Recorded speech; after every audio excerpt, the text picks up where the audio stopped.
These are water soluble vitamin और इंशाल्लाह हम इस वीडियो में इनको ख़त्म करने की कोशिश करेंगे। फोलेट विटामिन B9 है और विटामिन B12 इसको बालामीन।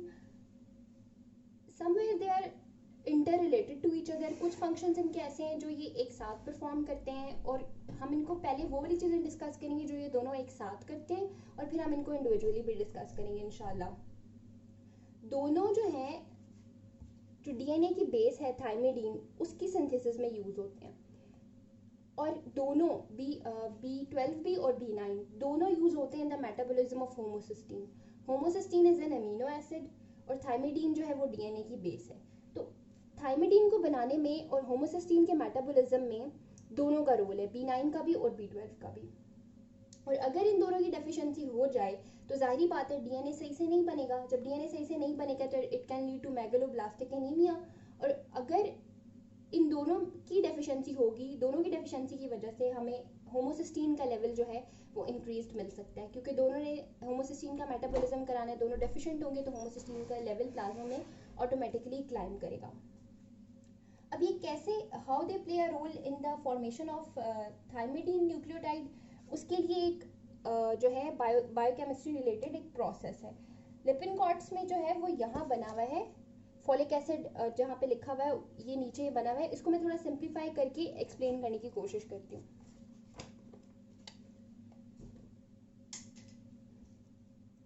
बेसिकली जो थायमिडीन न्यूक्लियोटाइड है ना, वो यूरिडीन मोनोफॉस्फेट से बनती है। यूरिडीन जो यूरेसिल बेस जो आरएनए वाली होती है वो हेल्प करती है थायमिडीन मोनोफॉस्फेट को बनाने में। थायमिडीन बजाते खुद डीएनए की बेस है। इसको बनाने में जिस एंजाइम की जरूरत होती है उसको हम थायमिडिलेट सिंथेज एंजाइम कहते हैं।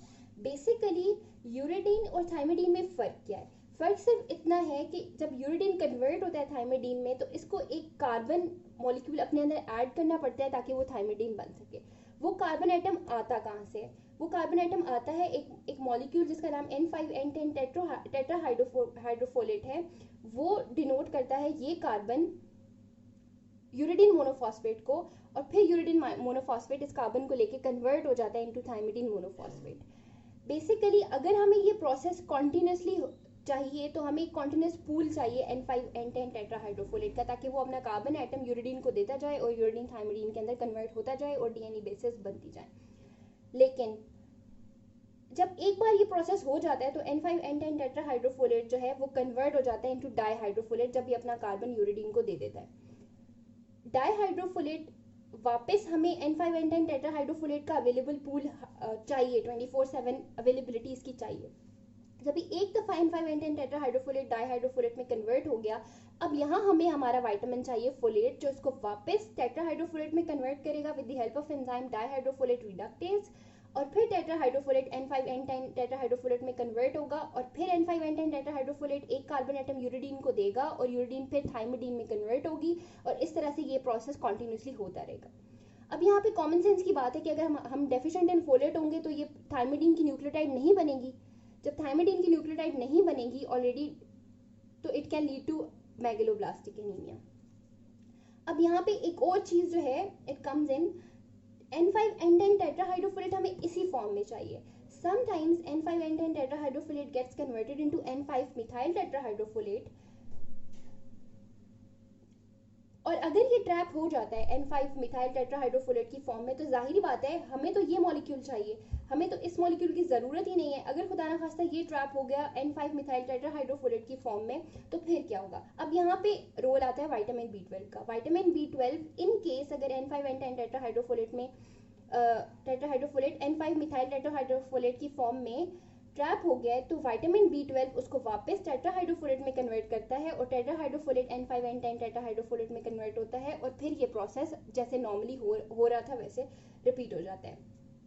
अगर हमारे पास विटामिन B12 नहीं होगा और खुदा न खास्ता N5 मिथाइल टेट्राहाइड्रोफोलेट की फॉर्म में N5N10 टेट्राहाइड्रोफोलेट ट्रैप हो गया तो वो तो इसी फॉर्म में रह जाएगा, तो ये प्रोसेस तो सारा होगा ही नहीं, क्योंकि इसको करने के लिए तो हमें इस मॉलिक्यूल की ज़रूरत है। अब यहाँ पे एक और चीज़ आ जाती है, होमोसिस्टीन का metabolism. During the process, when B12 helps converting N5 methyl tetrahydrofolate into tetrahydrofolate, उस प्रोसेस के अंदर ही होमोसिस्टीन कन्वर्ट हो जाती है मिथियोनिन के अंदर और इसमें भी B12 का रोल है। तो यहाँ से क्लियर हो गया, अगर हमारी बॉडी किसी तरह भी डेफिशिएंट होगी विटामिन B9 में या विटामिन B12 में, तो हमारे प्लाज्मा में होमोसिस्टीन का लेवल क्लाइम करेगा, हमारे पास थाइमिडीन जो डीएनए की बेस है वो नहीं होगी, और जब वो नहीं होगी तो it can lead to megaloblastic anaemia. अब हम यहाँ पे एक और चीज को डिस्कस करते हैं। बेसिकली द क्वेश्चन अराइजेस कि होमोसिस्टीन को मिथ्योनिन में कन्वर्ट होने की क्या जरूरत है, why it's so important. Basically homocysteine convert होती है मिथ्योनिन के अंदर टू फॉर्म अ मॉलिक्यूल जिसको हम कहते हैं एस एडेनोसिल मिथ्योनिन और सैम।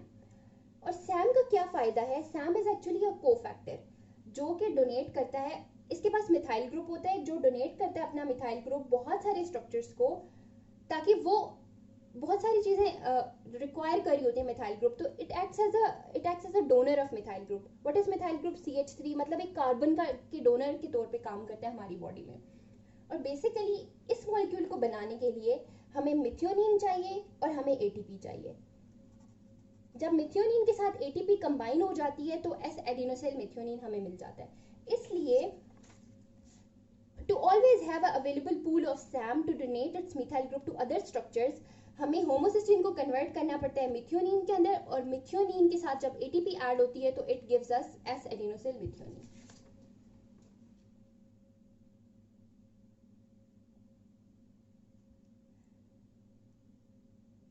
एस एडेनोसिल मिथ्योनिन किस तरह से अपना प्रोसेस कैरी करता है और किस तरह से हमें हर वक्त इसका एक पूल अवेलेबल मिलता है, दिस इज द क्वेश्चन।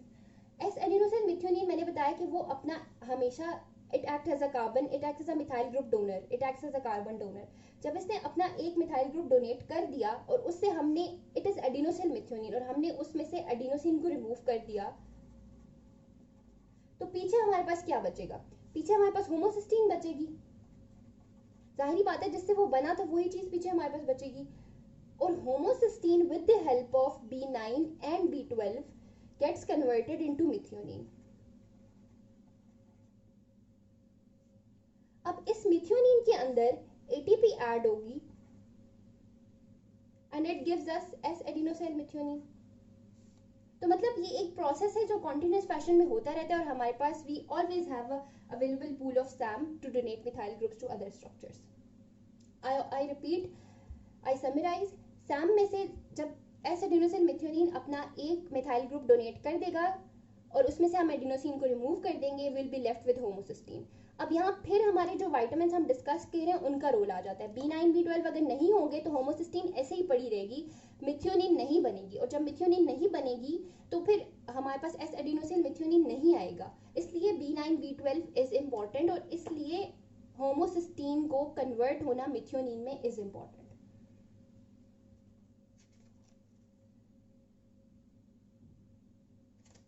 अब हम बात करते हैं कि मिथ्योनिन वापस बार बार हमारे पास रीजेनरेट कैसे होती रहती है।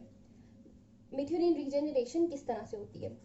Methionine gets converted into S adenosyl methionine जब इसके अंदर ATP ऐड होगा, और जब एस एडेनोसिल मिथ्योनिन अपना जो भी प्रोसेस इसने करना है, मिथाइल ग्रुप डोनेट करना है, वो करने के बाद पीछे क्या बचेगा हमारे पास? जब उसमें से एडेनोसिन रिमूव हो जाएगी तो पीछे हमारे पास होमोसिस्टीन बचेगी।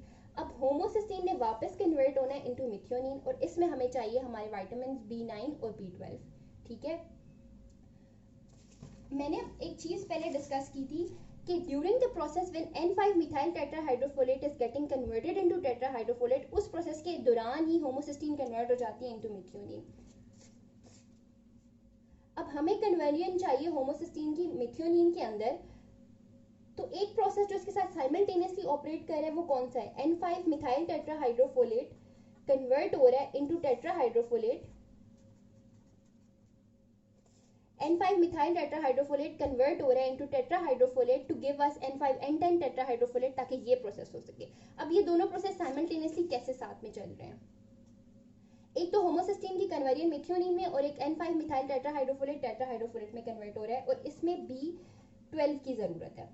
जाहिर सी बात है, होमोसिस्टीन ने कन्वर्ट होना है मिथ्योनिन के अंदर, तो उसको चाहिए एक मिथाइल ग्रुप, और वो मिथाइल ग्रुप पड़ा हुआ है N5 मिथाइल टेट्राहाइड्रोफोलेट के अंदर।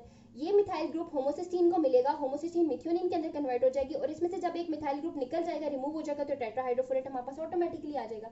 लेकिन इस प्रोसेस को करने के लिए विटामिन B12 की ज़रूरत है, और यहाँ पे एक एंजाइम चाहिए। कौन सा एंजाइम है जिसको B12 एज अ कोफैक्टर चाहिए? उस एंजाइम का नाम है मिथ्योनिन सिंथेज। Methionine synthase.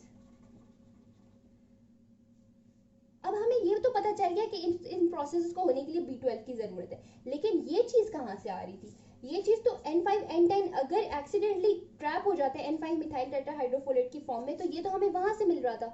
तो अगर बॉडी फोलेट में डेफिशिएंट होगी तो हमें N5 मिथाइल टेट्राहाइड्रोफोलेट भी कहीं से नहीं मिलेगा। तो यहाँ से पता चला कि फोलेट की डेफिशिएंसी जो है, it can lead to reduced synthesis of thymidine monophosphate, and it can folate and B12 deficiency. It can lead to increased levels of homocysteine in the plasma, क्योंकि वो वापस कन्वर्ट नहीं हो पाएगी मिथ्योनिन के अंदर। ये प्रोसेस तो हो गया। इसकी जो समरी है, this is the summary of this process, जो मैंने थोड़ी सी सिंप्लीफाई करने की कोशिश की है लिपिन कॉर्ड्स में से। I hope it is clear. अब हम बात करेंगे मेगालोब्लास्टिक एनीमिया पे। What is megaloblastic anaemia? Megaloblastic anaemia is an anaemia of course जिसके अंदर हेमाटोक्रिट जो है वो कम हो जाता है। और मेगालोब्लास्टिक मींस इसमें जो लार्जर आरबीसीज होंगे वो लार्ज होंगे, एमसीवी ज्यादा होगा। और एक और फाइंडिंग जो नहीं भूलनी, हाइपर सेगमेंटेड न्यूट्रोफिल्स मिलते हैं इसमें हमें on the peripheral smear. Hyper segmented neutrophils on peripheral smear, ये this is important finding in megaloblastic anaemia के पेरिफेरल स्मीयर में। ये इंपॉर्टेंट फाइंडिंग है, गूगल कर सकते हैं आप हाइपर सेगमेंटेड न्यूट्रोफिल्स की पिक्चर को। और megaloblastic anaemia basically why it happens जब भी हमारी डीएनए प्रोडक्शन डिफेक्टिव होती है। थाइमिडीन डीएनए की बेस है, और जब वो नहीं बनेगी, उसको बनाने के लिए B9B12 चाहिए। B9B12 की डेफिशिएंसी होगी, थाइमिडीन बेस नहीं बनेगी, डिफेक्टिव डीएनए प्रोडक्शन होगी, तो मेगालोब्लास्टिक एनीमिया ऑटोमेटिकली होगा। इसलिए फोलेट डेफिशिएंसी हो गई, B9 कम हो गया, B12 कम हो गया, मेगालोब्लास्टिक एनीमिया। इसके अलावा एक और कंडीशन जिसको हम ओरोटिक एसिड्यूरिया कहते हैं, जो हम आगे इंशाल्लाह अपकमिंग बायोकेमिस्ट्री वीडियोस में डिस्कस करेंगे, उसमें भी जो है मेगालोब्लास्टिक एनीमिया हो सकता है। इसके अलावा कुछ ड्रग्स हैं जो मेगालोब्लास्टिक एनीमिया कराती हैं because they interfere with the production of DNA. उन ड्रग्स के अंदर methotrexate which is a chemotherapy agent, इसके अलावा सोराइसिस में भी यूज हो सकती है। 5-फ्लोरोयूरेसिल 5FU, ये भी इंटरफेयर करती है डीएनए प्रोडक्शन के साथ, और hydroxyurea. These 3 drugs can lead to megaloblastic anemia. उसके अलावा एक और ड्रग है जिसका नाम है ज़ाइडोवियोडीन। ज़ाइडोवियोडीन बेसिकली HIV की ड्रग है, and it is a nucleoside reverse transcriptase inhibitor. और जो पेशेंट्स इस ड्रग के ऊपर होते हैं, या मीथोट्रैक्सेट पे होते हैं, या 5-फ्लोरोयूरेसिल पे होते हैं, या हाइड्रोक्सीयूरिया के ऊपर होते हैं, उनके अंदर बाय वन रीजन और द अदर मेगालोब्लास्टिक एनीमिया मिल सकता है, because all these drug interfere with the production of DNA. ये तो हो गई वो वाले सारे काम जो B9 और B12 एक साथ करते हैं। इसके बाद हम B9 को इंडिविजुअली डिस्कस करेंगे इंशाल्लाह in the next video, and individually discuss करेंगे B12 को। So stay tuned for the next video.